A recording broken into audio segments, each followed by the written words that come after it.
Hello again, homeschool families. So don't freak out. This is actually 3 years of portfolio information. So I wanted to talk a little bit about what you can expect for your portfolio evaluation here in Florida and what items you might need to save in case the county does ever look into it. So again, don't freak out. This is 3 years of information. So I use literally a shoebox size plastic box, and I leave mine open, so you might need a bigger box if you're wanting to close it up. But I just keep them all like this. They all have her yearbook and monthly folders. The monthly folders, I keep her weekly work in so that it's all nice and organized. And then there's always a folder in the front with any testing that she did or any logs of reading, curriculum materials, field trips, all of those things. So that was 17-18. This is 18-19 when she was in third grade. And again, it's the same. And then here we have this last year. So I'll kind of go over this last year with you. She was in fourth grade, and she did mostly fifth grade work. What I did was keep a weekly printout here, a weekly chart of what she does each day. I fill this out with basic information. So what language work she did, what literature, math, science, whatever she did that week. And some weeks have more or less than others, just depends on what we were doing. And then what I do is I staple all of the daily pages to it.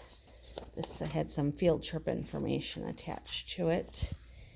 And so, but a daily page then would look like this. Sedona fills this out herself. She fills out what she did for reading, math, and grammar, and then she always has 2 extra items to choose. Her form has changed a little bit this year, but not too much. It's pretty similar. So what I do is have her fill out her daily log. I check her work, and then we attach it here with the weekly log, and then each week gets put together and goes into a monthly folder. So it's really simple, and it's an easy organizational method. I think it's probably the simplest. Again, we do keep documents here that just have the basic information from throughout the year.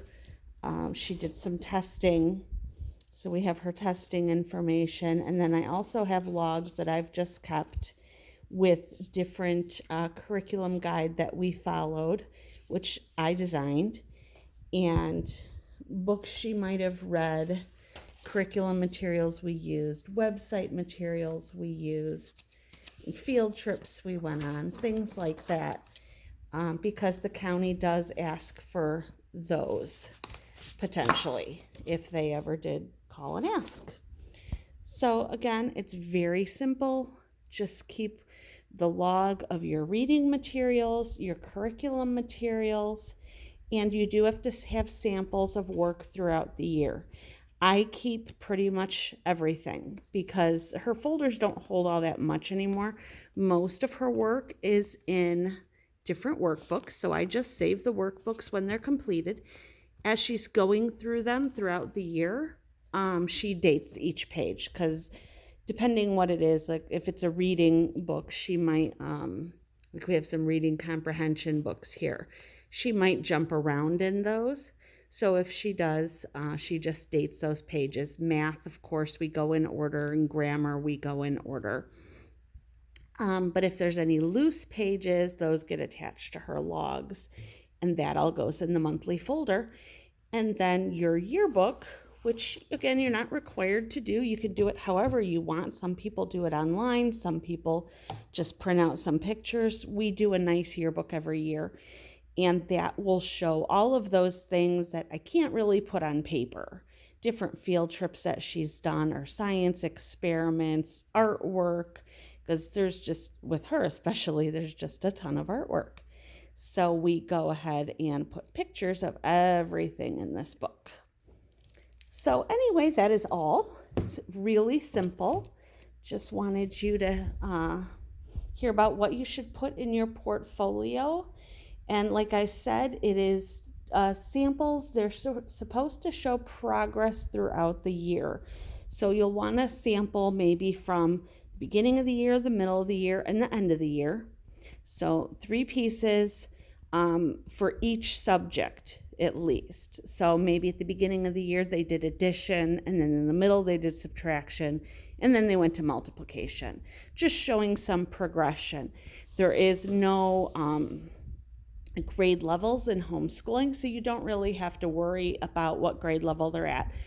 If you were to look at her her workbooks, she probably has 3 different grade levels in here. I think here she's got 4th, 5th, and 6th in there, plus some other odds and ends things. So again, the grade level doesn't matter.